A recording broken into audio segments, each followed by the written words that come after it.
ونصلی علی رسول الکریم اما بعد فاعوذ باللہ من الشیطان الرجیم بسم اللہ الرحمن الرحیم یسألونک ماذا ينفقون قل العفو صدق اللہ العظیم۔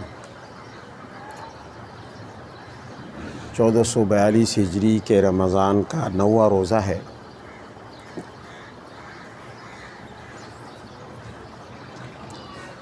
حضرت ابو ہریرہ رضی اللہ تعالیٰ عنہ کی ایک حدیث ہے،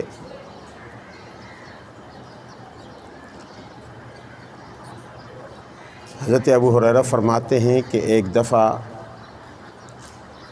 اللہ کے نبی حضرت بلال رضی اللہ عنہ کے ہاں تشریف لے گئے۔ حضرت بلال مشہور صحابی ہیں، بلال حبشی رضی اللہ عنہ۔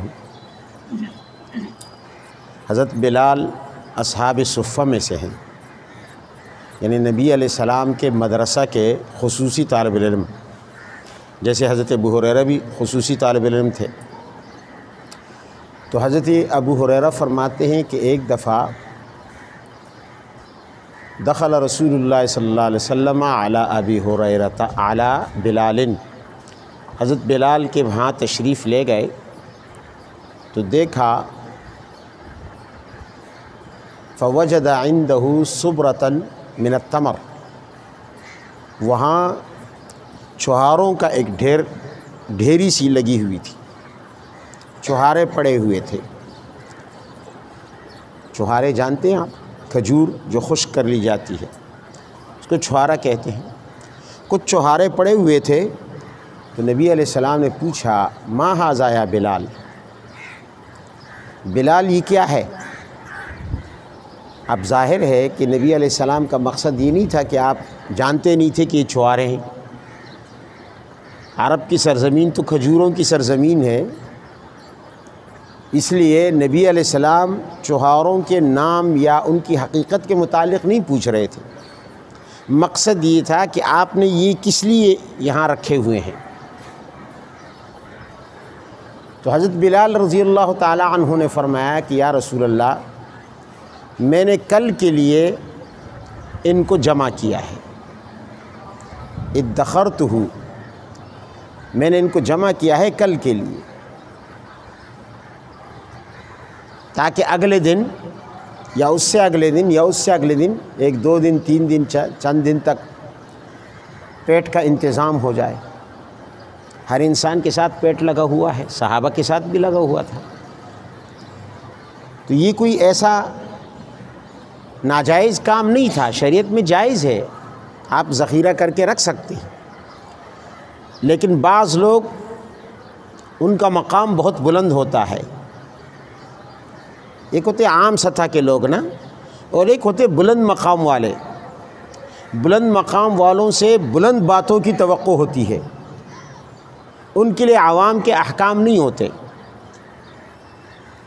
عام مسلمانوں کے لیے تو یہ ہے کہ وہ مال ذخیرہ کر سکتے ہیں، خوراک ذخیرہ کر سکتے ہیں، پیسے ذخیرہ کر سکتے ہیں، جمع کر سکتے ہیں، بشرطے کہ اللہ تعالیٰ کے حقوق اور بندوں کے حقوق ادا کریں۔ اب یہاں پہ نبی علیہ السلام نے سوال یہ کیا کہ یہ کیا ہے؟ اس نے کہا یا رسول اللہ، میں نے کل کے لیے انتظام کیا ہے اپنے پیٹ کا، اگلا دن آئے گا میں کھاؤں گا۔ نبی علیہ السلام نے بڑا سخت جملہ ارشاد فرمایا یا بلال اما تخشى ان ترى له بخارا فی نار جہنم یوم القیامہ، بلال تو اس بات سے نہیں ڈرتا کہ کل قیامت کے دن ان چھہاروں کا جہنم کی آگ میں تو تپش محسوس کرے گا؟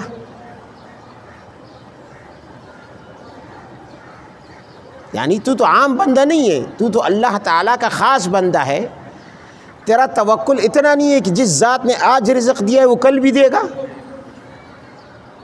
اما تخشى ان ترى له بخارا فی نار جہنم یوم القیامہ، فرمایا یہ تم نے ذخیرہ کیوں کیا ہے؟ آج کے دن کا انتظام ہوا، تم نے کھا لیا، پیٹ بھر گیا، جو بچا ہے انفق یا بلال، خرچ کر دو۔ ولا تخش من ذی العرش اقلالا، اور دیکھو عرش والے سے اس بات کا ڈر محسوس نہ کرنا کہ وہ اپنے خزانے بند کر دے گا۔ جس نے آج کے رزق کا انتظام کیا ہے وہ کل کے رزق کا بھی انتظام کرے گا۔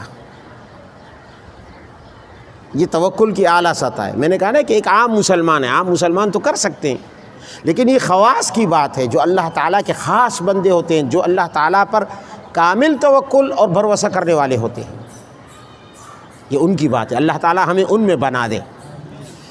حضرت عائشہ رضی اللہ تعالیٰ عنہ فرماتی ہیں کہ ایک دفعہ رسول اللہ صلی اللہ علیہ وسلم گھر تشریف لائے تو گھر والوں نے بکری ذبح کی تھی۔ اچھا، بکری ذبح کی تھی تو آپ نے پوچھا کہ ما بقی منہا، حل بقی منہا شیء، بھائی بکری میں سے کچھ بچا ہے یا نہیں ہے؟ تو حضرت عائشہ فرماتی ہے کہ ہم نے کہا یا رسول اللہ ہم نے تو سارا بانٹ دیا، ساری بکری ذبح کر کے لوگوں میں بانٹ دی، خیرات کر دی، صدقہ کر دیا، صرف ایک شانہ بچا ہے اس کا، یہ مونڈا شانہ۔ تو نبی علیہ السلام نے زبردست جواب دیا، فرمایا نہیں، ساری بکری بچ گئی ہے سوائے اس مونڈے اور شانے کے، اس کی یہ دستی رہ گئی ہے، باقی ساری یہ باقی نہیں رہی، باقی ساری باقی رہ گئی۔ کیوں؟ اس لیے کہ تم نے خرچ کیا، اللہ کے راستے میں صدقہ کیا، تو یہ اللہ کے ہاں وہ بکری محفوظ ہو گئی۔ یہ تو تم خود کھاؤ گے نا، یہ دستی تو ہم کھائیں گے، اور تم نے دوسروں کو کھلایا، تو ما عندکم ینفد وما عند اللہ باق، تمہارے پاس جو کچھ بچ گیا وہ ختم ہو جائے گا، وہ تو آج کھایا اور کل اسے WC میں ضائع کر دیا، گرا دیا، اور وہ جو تم نے اللہ کے راستے میں دیا ہے، خرچ کیا ہے، وہ ہمیشہ کے لیے باقی رہا۔ تو گھر والوں نے کیا کہا کہ جی ایک دستی باقی رہ گئی ہے، باقی ساری بکری تقسیم ہو گئی ہے۔ نبی علیہ السلام نے فرمایا نہیں، ایسا مت کہو، یوں سمجھو کہ ساری بکری باقی رہ گئی، ایک دستی جو ہے یہ خرچ ہو گئی ہے، کیونکہ یہ ہم اپنے اوپر خرچ کریں گے، یہ فانی ہو جائے گی، ختم ہو جائے گی۔ تو اللہ تعالی ہمیں ان خواص میں سے بنائے جو اللہ کے خاص پسندیدہ اور محبوب بندے ہیں۔ دعا فرمائیں۔ الحمدللہ رب العالمین، والعاقبۃ للمتقین، والصلاۃ والسلام علی سید الانبیاء والمرسلین محمد وعلی آلہ وصحبہ اجمعین۔ الہ العالمین جو کچھ کہا سنا اسے قبول فرما، اس پر عمل کی توفیق عطا فرما، وصلی اللہ تعالی علی خیر خلق محمد۔